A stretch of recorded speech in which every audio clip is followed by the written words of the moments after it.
তিরমিজি শরীফের 3376 নম্বর হাদিস, মানে আগের হাদিসের পরের হাদিস। এই হাদিসের মধ্যে আসছে, সুইলা রাসূলুল্লাহি সাল্লাল্লাহু আলাইহি ওয়াসাল্লাম আইয়ুল ইবাদি আফজালু ইয়াউমাল কিয়ামাতি দারাজাতান ইনদাল্লাহি ইয়াউমাল কিয়ামাহ। নবীজিকে প্রশ্ন করা হলো, আইয়ুল ইবাদি আফজালু দারাজাতান ইনদাল্লাহি ইয়াউমাল কিয়ামাহ, কিয়ামতের ময়দানে আল্লাহর কাছে মর্যাদায় কোন ব্যক্তিটা সবচেয়ে বেশি মর্যাদার অধিকারী হবে আপনার কাছে জানতে চাই। নবীজি জবাব দিলেন, কিয়ামতের ময়দানে আল্লাহর কাছে সবচেয়ে মর্যাদাবান বান্দা বান্দি হবে আয-যাকিরুনাল্লাহ কাসীরান ওয়াজ-যাকিরাত, যে নারী পুরুষ যত বেশি তাদের জিহ্বাটা আল্লাহর জিকিরে তরু তাজা রাখবে, কিয়ামতের ময়দানে আল্লাহর কাছে তাদের মর্যাদা তত বেশি হয়ে যাবে। যে যত বেশি জিকির করবে নারী পুরুষ, কিয়ামতের ময়দানে আল্লাহর কাছে তাদের মর্যাদা তত বেশি হবে। তিরমিজি শরীফের 3377 নম্বর হাদিসের বর্ণনা। এই হাদিসের মধ্যে আসছে, রাসূল আকরাম সাল্লাল্লাহু আলাইহি সাল্লাম বলেন, আমি কি তোমাদেরকে এমন একটা কথা আমল শিখাবো না, যে আমলটা করলে আজকাহা ইনদা মালিকিকুম, যে আমলটা আল্লাহর কাছে অনেক পবিত্র, তুমি যত বেশি করবা তত বেশি আমলটা আল্লাহর কাছে পবিত্র হবে, আর ওই পবিত্র আমল ওয়ালাকেও আল্লাহ তত বেশি পবিত্র বানায়া দিবেন। কথা কিন্তু শেষ হয় নেই। এক আমল দেখেন কয় উপকারিতা, ওয়া আরফাইহা ফি দারাজাতিকুম, আবার এই আমলটা করলে তোমাদের মর্যাদাও বাড়বে। এই আমলটা করলে তোমাদের মর্যাদা বাড়বে, আল্লাহর কাছে অধিক পবিত্রতা অর্জন করতে পারবা। আরো অনেকগুলা বর্ণনা করছে।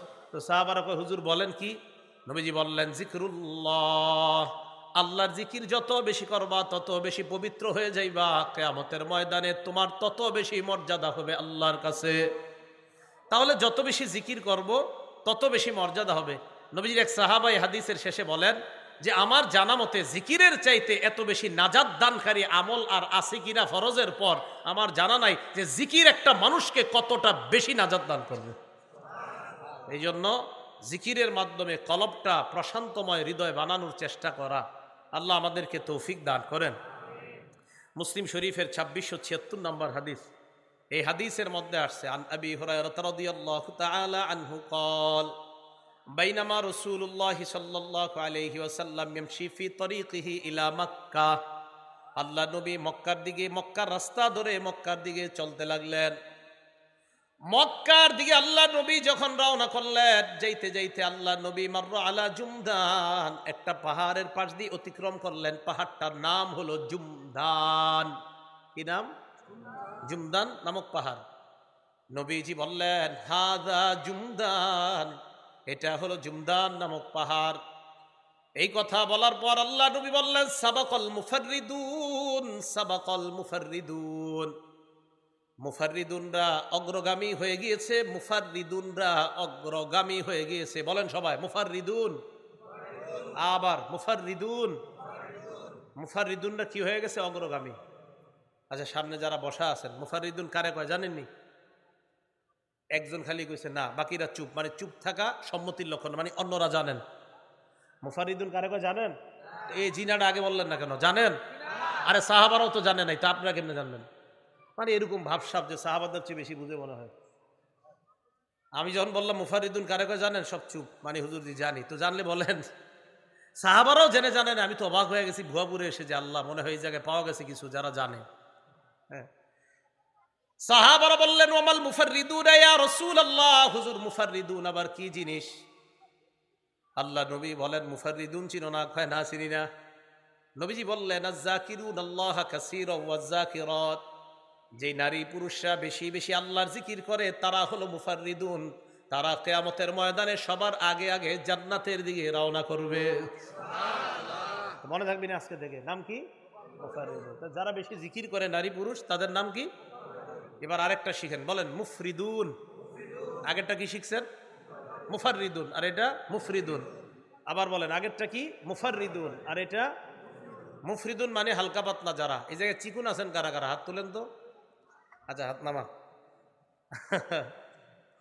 ঠিক আছে।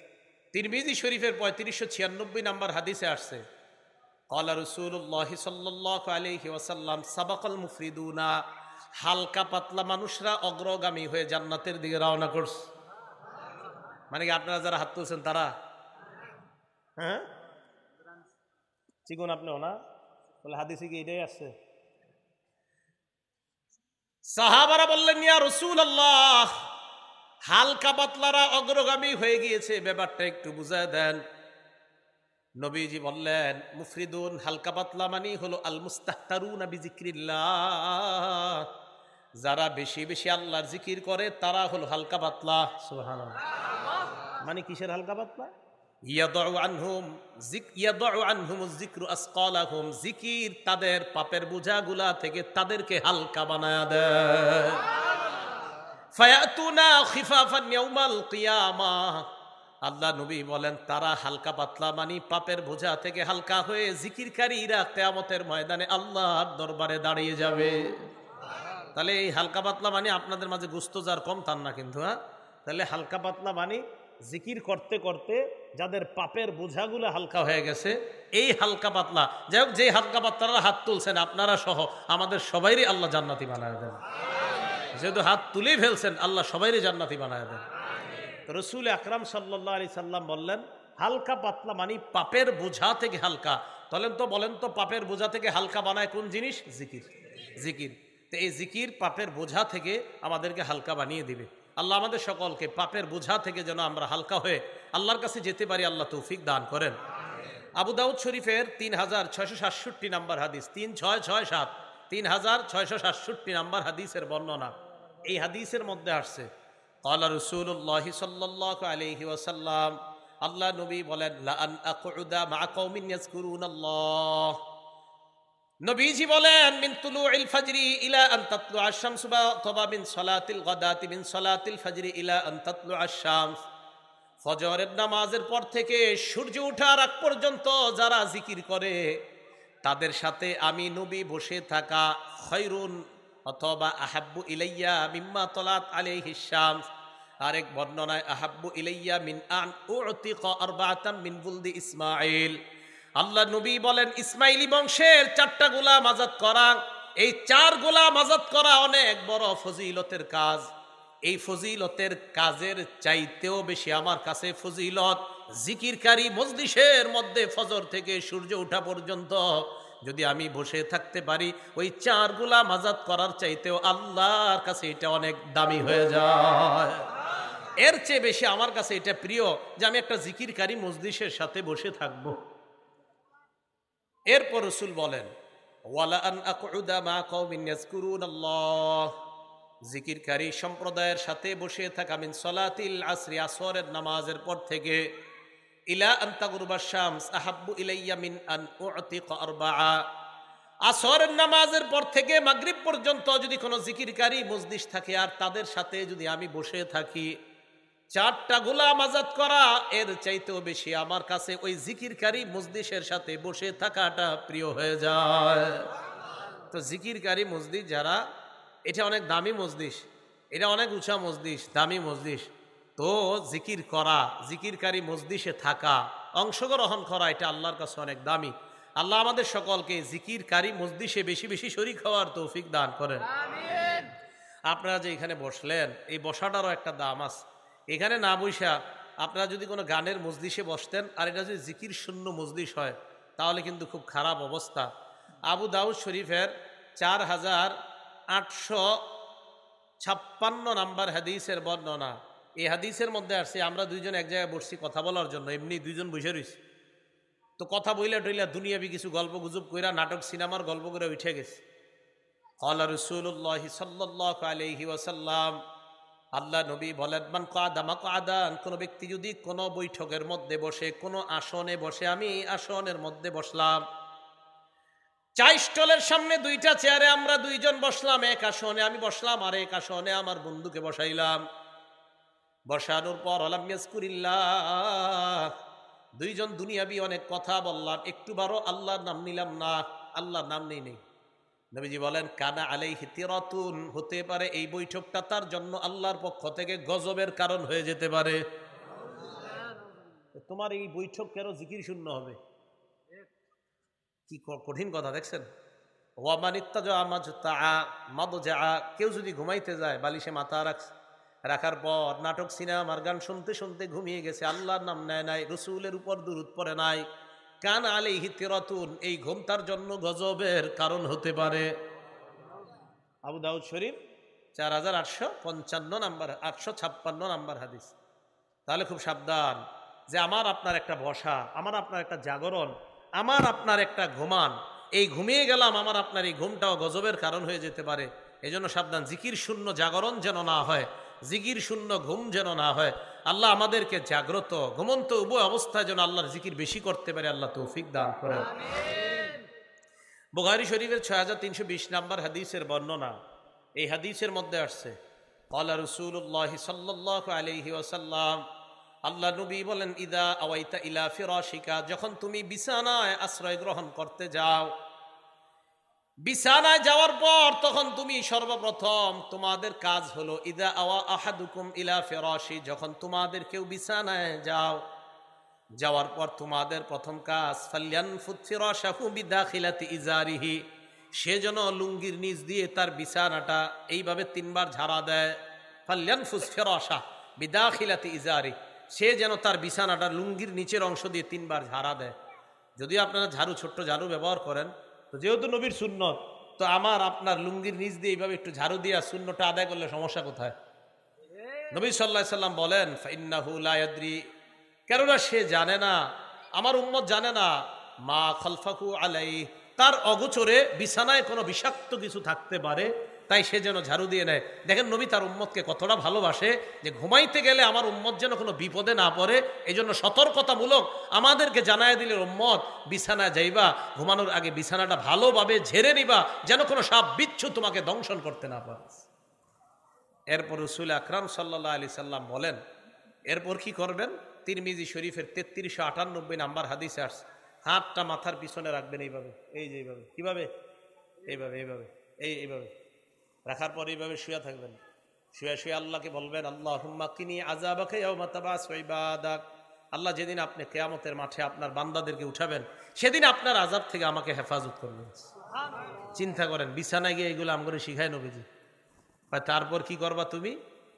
তারপর মুসলিম শরীফের বর্ণনা আসছে, তারপর 2714 নম্বর হাদিসে আসছে, তুমি ফালইউসাম্মি বিসমিল্লাহ বলবা, ওই যে আল্লাহুম্মা বিসমিকা আমুতু আহিয়াটা পড়েন, এটা পড়বা। পড়ার পর এরপর আবার বুখারীর বর্ণনা আসেন 6320 নম্বর হাদিসে আছে, রসুল বলেন, তুমি যখন বিছানায় শরীরটা লাগাইবা, তখন তুমি পড়বা, ওয়াদাতু জামবি বিসমিকা রব্বি ওয়াদাতু জামবি, আল্লাহ আপনার নামে আমার দেহটা বিছানায় লাগাইলাম।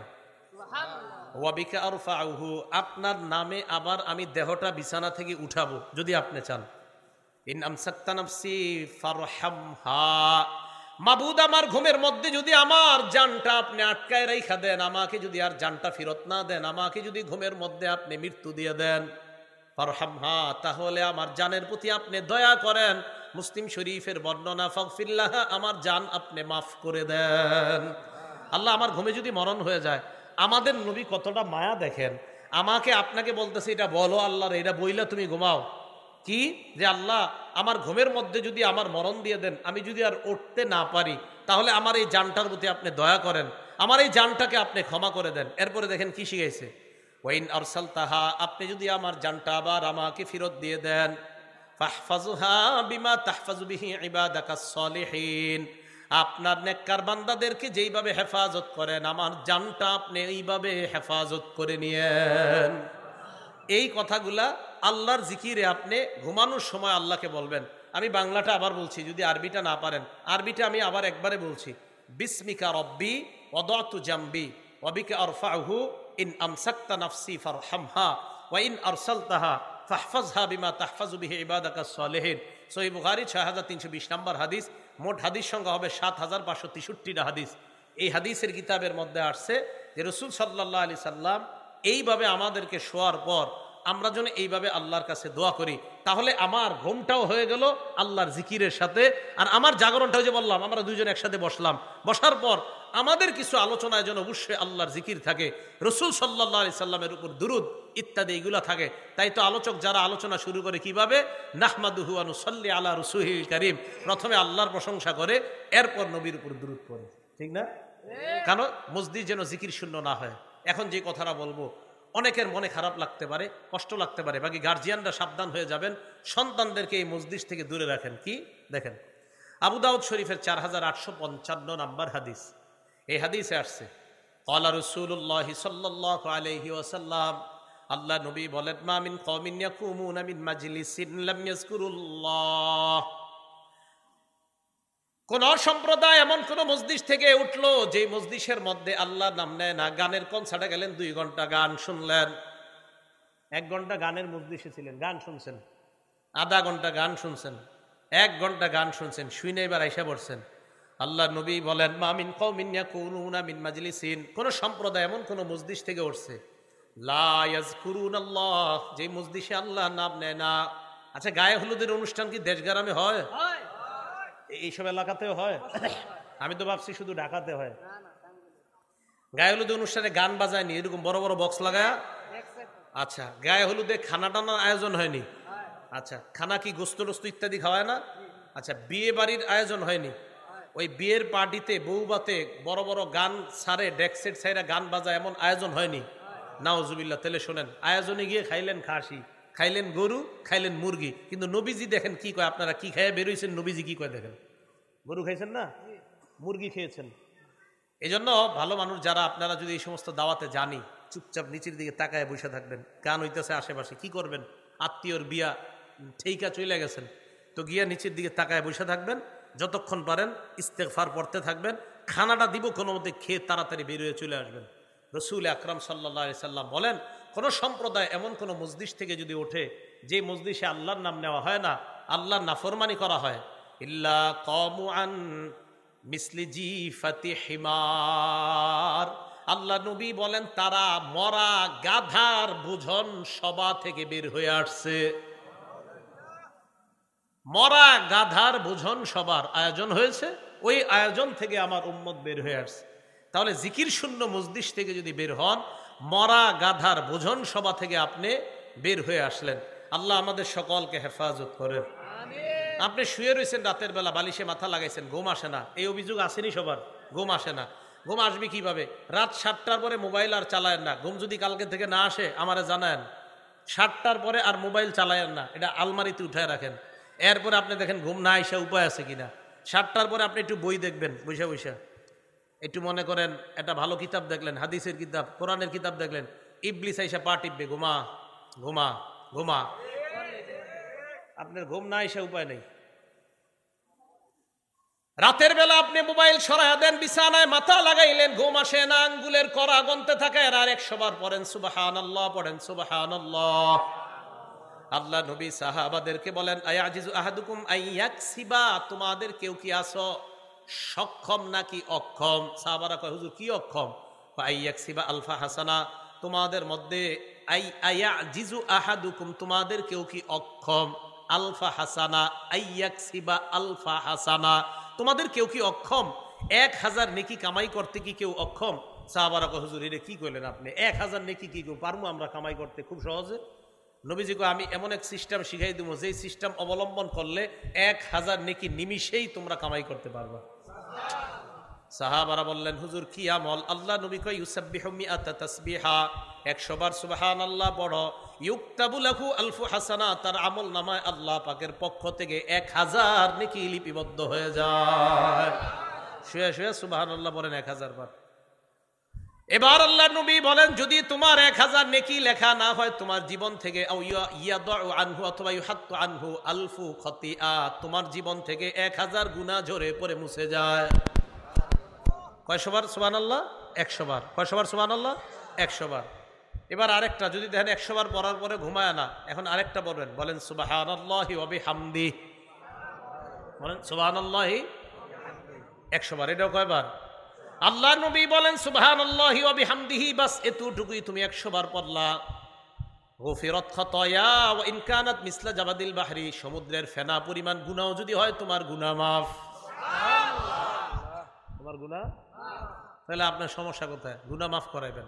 বাস এবার রাতের বেলা কিছু গুনাহ হয়ে গেছে, কালকে গতকালকে মনে করেন, গুনাহ হওয়ার পরে এশার নামাজ পড়ে আপনি মনটা খারাপ, আর এই গুনাহগুলা করলাম, এখন বাস এশার নামাজের পরেও 2-1টা গুনাহ হয়ে গেছে, রাত্রে ঘুমায় রইছেন, এই তাসবিহগুলা পড়ছেন, পইরা টইরা ফজরের সময় উঠছেন, উঠার পর এবার আপনি উজু করবেন, উজু করে তো ফজর নামাজ পড়বেন। তিরমিজি শরীফের 2 নম্বর হাদিস আজকে থেকে মনে রাখবেন, মা বোনরাও সবাই, নারী পুরুষ সবাই। রাসূল আকরাম সাল্লাল্লাহু আলাইহি সাল্লাম বলেন, ইজা তাওয়াদ্দা আল আব্দুল মুসলিমু আও ইল মুমিনু, কোন মুসলমান যখন উজু করে, কোন মুমিন যখন উজু করে, ফাগাসালা ওয়াজহা, চেহারা যখন ধৌত করে, খরাজা মিন ওয়াজহিহি কুল্লু খাতিআতিন নাযারা ইলাইহা বিআইনাইহি মাআল মাই আও মা আখিরি কতরিল মা। আল্লাহ নবী বলেন, আমার কোন মুসলমান উম্মত, কোন মুমিন উম্মত, উম্মতি, কোন নারী পুরুষ যদি উজু করে, উজু করার সময় যখন চেহারা ধৌত করে, চোখ দিয়া যত গুনাহ করছে ওই চেহারার পানিগুলা ঝরে পড়ার শেষ ফোঁটার সাথে তার চোখের গুনাহগুলা ঝরে পড়ে যায়। মন দিয়ে উজু করবেন। কি দিয়ে উজু করতে হবে? হ্যাঁ, মন দিয়ে, যে আমার গুনাহ ঝরে পড়বে। ওয়াইদা গাসালা ইয়াদাইহা, হাত যখন ধৌত করে, খরাজা মিন ইয়াদাইহি কুল্লু খাতিআতিন বাতাসাত হা ইয়াদা, 2 হাত যত গুনাহ করছে পানির শেষ ফোঁটার সাথে সব গুনাহ পড়ে যায়। তাহলে আপনারা এই আমলগুলা মনোযোগ সহকারে করা, খুব মনোযোগ দিয়ে করা। এখন করতে গিয়ে আবার এমন যেন না হয় যে কিছু অংশ শুকায় রয়েছে, তাহলে কিন্তু আবার নামাজ হবে না। দলিল সহিহ বুখারী 60 নম্বর হাদিস, আব্দুল্লাহ ইবনে ওমর রাদিয়াল্লাহু তাআলা আনহুমার বর্ণনা, তিনি বলেন, তাখাল্লাফা আন-নবী সাল্লাল্লাহু আলাইহি ওয়াসাল্লাম, আল্লাহ নবী আমাদের এক সফরে পিছনে পড়ে গেলেন। সাফারনাহা ফি সাফরাতিন সাফারনাহা, এক সফরে আমরা আল্লাহ নবীর সাথে ছিলাম, ওই সফরের মধ্যে আল্লাহ নবী পিছনে পড়ে গেলেন। তাখাল্লাফা আন-নবী সাল্লাল্লাহু আলাইহি সাল্লাম ফি সাফরাতিন সাফারনাহা, এক সফরে নবী আমাদের পিছনে পড়ে গেলেন, তো আমরা সামনে। ফাআদরাকানা, আল্লাহ নবী আমাদেরকে ধরে ফেললেন, মানে তাড়াতাড়ি আসছে। ওয়াকাদ আরহাকাতনাস সালাহ, আসরের নামাজ চলে যায় অবস্থা, তো আসর তো তাড়াতাড়ি পড়তে হবে। এখন আমরা উজু করতে লাগলাম, নাহনুনা তাওয়াদ্দু, আমরা উজু করতে লাগলাম। ফাজআলনা নামসাহু আলা আরজুলিনা, পাগুলা কোনো মতে ধুইতে লাগলাম। তো ধুইতে গিয়া অনেকের পায়ের এই পিছনের গোছা শুকনা রইছে, তাড়াতাড়ি ফজর পড়তে হইব। আবার আপনারা অনেকে তাকবিরুল্লাহ ধরতে গিয়া পায়ের গোছা ধর না, আরে কোনো মতো হইলে হইছে, তাকবিরুল্লাহ ধরতে হইব। নাদা বিআলা সাউতিহি, পিছন থেকে আল্লাহ নবী জোরে আওয়াজে ডাক দিলেন, এই এই কয়ে ডাক দিলেন। সাহাবারা ঘটনা কি হইছে, নবীজি এত জোরে ডাক দিছে। তো সবাই তাকাইছে, হুজুরজি ওয়াইলুন লিল আকাবি মিনান নার, ওয়াইলুন লিল আকাবি মিনান নার মাররাতাইনি আও সালাসা, 2 বার অথবা 3 বার বললেন, পায়ের গোড়ালির যেই জায়গাগুলা শুকনা এগুলা জাহান্নামে যাবে, এগুলা জাহান্নামে যাবে। শুকনা জায়গা নিয়ে নামাজ পড়ো, নামাজই তো হবে না, এগুলা জাহান্নামে। তাহলে আমরা ইবাদত করতে গিয়ে যেন ভুল না হয়ে যায়। তো যাই হোক, আমরা জানলাম কি, জাগ্রত ঘুমন্ত জিকির শূন্য যেন আমাদের জবান না হয়। কেন বলেন তো? ওই দিল যেন আমাদের সাফ থাকে। আর ওই দিলকে যদি আমরা তাজা প্রশান্ত হৃদয় বানাইতে চাই, তাহলে জিকিরের বিকল্প নাই। তিরমিজি শরীফের 3590 নাম বলার আগে আমার সাথে সবাই, উনি আমাকে দেখানোর জন্য না, আমি ওনাকে দেখানোর জন্য না, উনি ওনাকে দেখানোর জন্য না, উনি তাকে না, আপনারা কেউ পাশের জনকে না, আমাকেও না, আমি আপনাদেরকেও দেখানোর জন্য না, একমাত্র আল্লাহকে দেখানোর জন্য একবার সবাই দিল থেকে পড়েন, লা ইলাহা ইল্লাল্লাহ।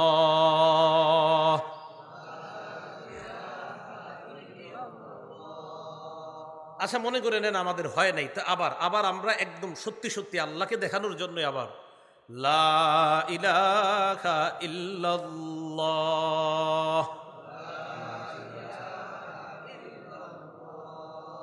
পড়ছেন না সবাই? কাকে দেখাইছেন সবাই? قال رسول الله صلى الله عليه وسلم ما قال عبد لا إله إلا الله قد مخلصا إلا فتحت له أبواب السماء حتى تفزع إلى العرش। আল্লাহ নবী বলেন, কোন বান্দা একবার ইখলাসের সাথে লা ইলাহা ইল্লাল্লাহ যদি পাঠ করে, তার এই লা ইলাহা ইল্লাল্লাহ আল্লাহর আরশে যাওয়ার জন্য আসমানের সবগুলা দরজা খুলে দাও। আর কি চান?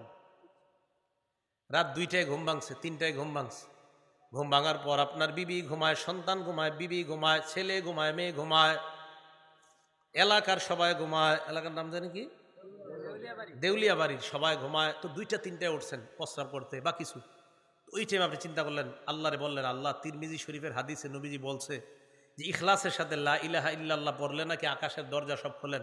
আল্লাহ, এই মুহূর্তে তো আমার সবাই ঘুমায়, আমার ফ্যামিলির সবাই ঘুমায়, আল্লাহ দেউলিয়া বাড়ির সবাই ঘুমাইতেছে, আমি আর তুমি। তো এই মুহূর্তে তো আর কাউরে দেখাবেন না আপনি, ওই সময় আপনি বলেন লা ইলাহা ইল্লাল্লাহ। সব ঘুমাইতেছে, অথচ আপনি আসমানের দরজা সব খুলে ফেলছেন। কিভাবে বুঝায় আর? তো লা ইলাহা ইল্লাল্লাহ এটা চালু রাখেন। মা বোনরা রান্না করতেছেন, বাস জবানে চালু রাখেন না, লা ইলাহা ইল্লাল্লাহ চালু রাখেন জবানে, বাস। আর রান্না করতেছেন, এই জিকিরওয়ালা খানা আপনার সন্তানের পেটে যখন যাবে, ইনশাল্লাহ এই সন্তানই তো হবে এই যুগের আব্দুল্লাহ ইবনে মাসউদের মতো বড় আলেম। এই সন্তানের পেটে এই খাবারই তো নেওয়া দরকার। করবো তো আমল ইনশাল্লাহ। আচ্ছা, আরেকটা হাদিস শোনাই, তিরমিজি শরীফের 3592 নাম্বার হাদিস। আগে আমার সাথে বলেন, আল্লাহু আকবার কাবীরা, আলহামদুলিল্লাহি হামদান কাসীরা, সুবহানাল্লাহি বুকরাতাও ওয়া আসীলা। তিরমিজি শরীফের 3592 নাম্বার হাদিস। আব্দুল্লাহ ইবনে ওমর রাদিয়াল্লাহু তাআলা আনহুমার বর্ণনা, তিনি বলেন, কুন্না নুসাল্লি মা'আন নবী সাল্লাল্লাহু আলাইহি ওয়াসাল্লাম, আমরা আল্লাহ নবীর সাথে সালাত আদায় করছিলাম। ফাকালা রাজুলুম মিনাল কওম আল্লাহু আকবার কাবীরা ওয়ালহামদুলিল্লাহি হামদান কাসীরা ওয়া সুবহানাল্লাহি বুকরাতাও ওয়া আসীলা। একজন এটা বলে উঠছে। নবীজি আমাদের দিকে তাকিয়ে বললেন, মানিল কাইলু কালিমাতান কাযা ওয়া কাযা, এই তিনটা বাক্য কে বলছে? এক সাহাবা বললেন, আনা, হুজুর আমি কইছি। হুজুর তুমি বলছো এই তিনটা? জি। আজিব তুলাহা, তোমার এই তিন বাক্য শুনে আমি আশ্চর্য হয়ে গেছি। হুজুর আপনি আশ্চর্য কেন হয়েছেন? তোমার এই তিন বাক্য বের হওয়ার পর আমি তাকায় দেখলাম আসমানের সব দরজা খোলা হয়ে গেছে, এগুলো আকাশে যাওয়ার জন্য, আরশে যাওয়ার জন্য। তাহলে জিকির শূন্য যেন আমাদের জিহ্বাগুলা না হয়, আমাদের জবান সদা সর্বদা যেন আল্লাহর জিকিরে কাটাইতে পারে, আল্লাহ তৌফিক দান করেন।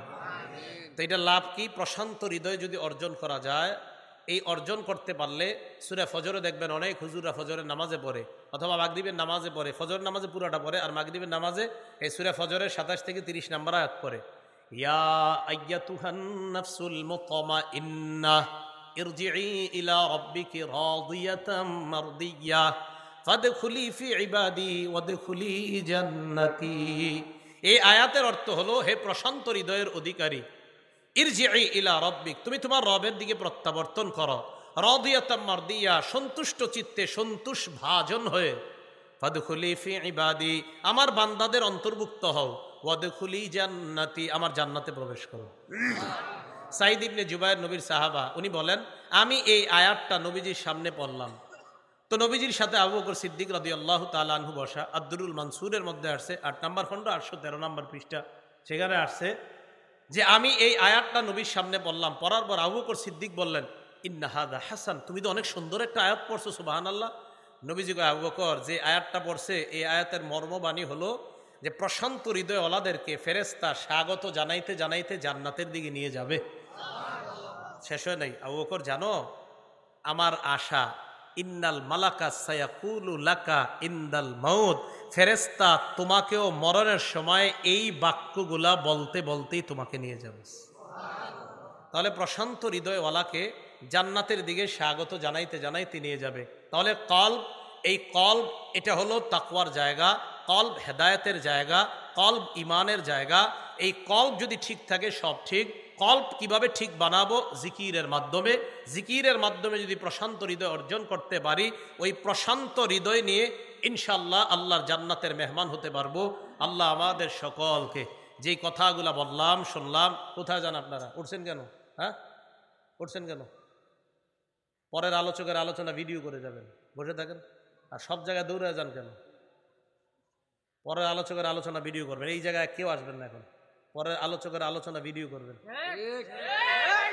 আল্লাহ আমাদের সকলকে যা শুনলাম বললাম, খালি যদি ওনার আলোচনার সময় কেউ খোলে, আমার খালি তথ্য দিবেন, কালকেই লিখে দিব, আমার ভিডিও করা নিষেধ। আল্লাহ সকলকে যা শুনলাম বললাম এর উপর আমল করার তৌফিক দান করেন। আমিন ওয়া আখিরু দাওয়ানা আলহামদুলিল্লাহি রাব্বিল আলামিন। আপনারা কেউ উঠবেন না, যদি আলোচনা শুনে থাকেন তাহলে আল্লাহর জিকিরের মজলিস কি দামি না কম দামি? অনেক দামি না কম দামি? তাহলে অনেক দামি। এটা একটা জিকিরের মজলিস। সহিহ বুখারীর বর্ণনা, পুরা মজলিসটা ফেরেশতারা বেষ্টন করে, একজনের কাঁধের উপর আরেকজন, এভাবে আসমান পর্যন্ত গোল আকৃতির একটা সারি এখন আছে, আপনাদেরকে বেষ্টন করে। হ্যাঁ, সহিহ বুখারী 6004, 6007, 6008 সব এই জিকিরের মজলিস সম্পর্কে বুখারী শরীফের। আল্লাহ আমাদের সকলকে যে কথাগুলো বললাম শুনলাম এর উপর আমল করার তৌফিক দান করেন। আমিন। ওয়া আখিরু দাওয়ানা আনিল হামদুলিল্লাহি রাব্বিল আলামিন। আসসালামু আলাইকুম ওয়া রাহমাতুল্লাহি ওয়া বারাকাতুহু।